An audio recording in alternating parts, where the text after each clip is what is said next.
хора в лицемерно общество, като всеки лицемерно бърка злото с добро. Яш мъдо, яш просо, тик с дясното, колкото съм да ти разкъсам ребро след ребро. Аз съм като Ханибала, ти Ханибал Лектер, и твоето объркани мисли също си измервам с метър. С лирика и бас пръскам ти главата. Създание на мрака съм или на светлината. Налазвам микрофона като МС Фараона. На колене или да мятам през балкона. Грамажа съм скатал в петата зона. Аз съм циклона, който ти променя фона. След няколко секунди мозъкът ти по стената. Лицемерно пак се стича, лъжи ме, че ме обича.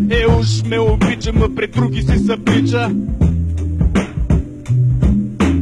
Седнал на леглото и пише доклад.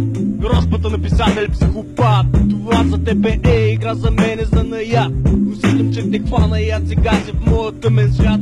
Свят пак така на мерак. И без никакъв проблем превръщам живота ти в ад. Не мога да съзнаеш къде се намираш. Слушайте сега, херцози и венозни, за вас имам тежки дози от прози, които много лесно ви докарват до неврози. С първата си лирика ви изкарвам от строй.